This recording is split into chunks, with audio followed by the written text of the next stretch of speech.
Before we start, please check out our new podcast, Good Sleep. Have you ever noticed how a calm mind can really set the stage for a good night's sleep? That's the idea behind our new podcast, Good Sleep.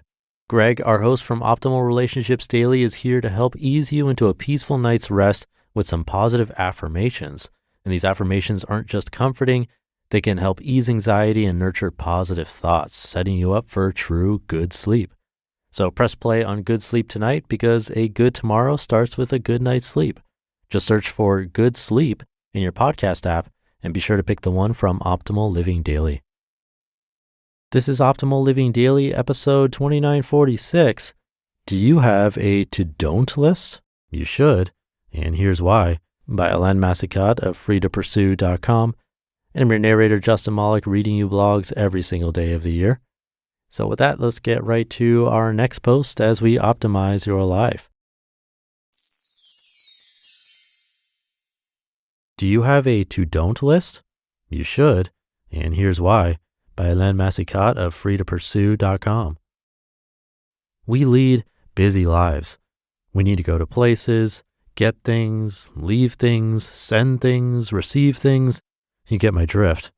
There are only so many hours in the day that we can devote to getting things done, and we try to organize ourselves to work as efficiently as possible to cram as much as possible into every single day. Many of us feel we'd be lost without our calendar, reminders, task lists, alarms, and sticky notes. What about your to-don't list? Do you have one of those? I found that most of us have one, we just don't want to acknowledge it. Passively, our to-don't list is all the stuff that's always on the list but that we never get to. We mean to get it done, but we show no commitment or time investment to actually do it. There's a lot of emotional baggage attached to items on a passive to-don't list, which I'm finding as I work through my second month of decluttering.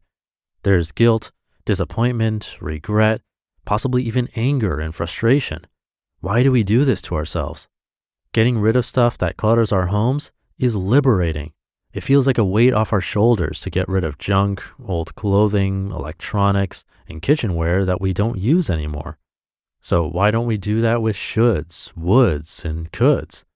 I've recently started using a real, in writing, to-don't list, and I like it. I've written down things I will not get done, and it feels great. I'm finally getting to terms with things that I just will not get around to doing because I don't care enough about them. There's no point in dragging them with me for weeks, months, or even years. They're not going to happen, and I just need to get over it. What's been on my list lately? Here's a sample. Keeping up with a dozen email subscriptions I felt I should be reading over the last year, but wasn't. I'm now unsubscribed and have deleted past emails. Meaning to mend 2 pairs of pants for about 2 years. I obviously don't like them. I'm not doing it, so I donated them. Collaborating on a project with 2 colleagues that I realized I don't want to participate in. I contacted them and let them know it was just not for me. Keeping a small cross-stitch project that is half finished that I know I won't complete. It's been one of 2 projects I've kept around for almost 20 years. Sheesh. For regular readers, it's not the same one as I mentioned in my bucket list. That's one I did complete. Keeping a book I'm halfway through and have been halfway through for over a year. I'm donating it and getting rid of the feeling I should keep reading right along with it. I'm an avid reader, and I should really worry about books I actually want to read. And meaning to use new recipes I found in a half dozen cookbooks over the last decade. I obviously don't want to devote the time to these particular recipes since I've looked up, made, and enjoyed many other ones during this time. I've removed the sticky notes and donated the cookbooks. What's common to these is that this list is full of good intentions. And that's all they are, intentions. These intentions are sucking energy out of me by remaining intentions, and when I really think about them, I know that I don't care enough about them to follow through. So why allow them to suck up any of my mental energy? I'm much better off choosing to do away with the time I spend thinking about them. By doing that, I'm giving myself permission to think about and do other things that, for now, I find more valuable. I get that this is a hard thing to do. It means letting go of something we were or that we want to be or feel. There's an emotional connection with our intentions that can be difficult to sever. That's why it's important to realize that we are shackling ourselves with the thought of alternate actions and states that just aren't aligned with who we are, at least for the time being.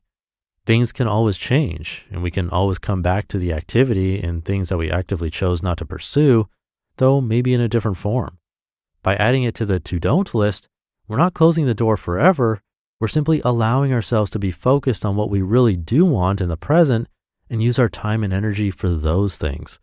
That focus increases our likelihood of success as opposed to diluting our time and attention on what won't matter in the long run. So far, nothing that has made a to-don't list has ever come back to haunt me, despite the fact that it often means I get rid of physical things in the process.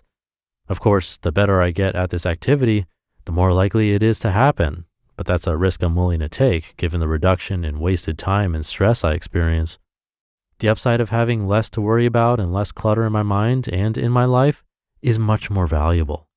I hope I keep getting better at working on my to-don't list. I find I'm happier and more focused the longer it gets.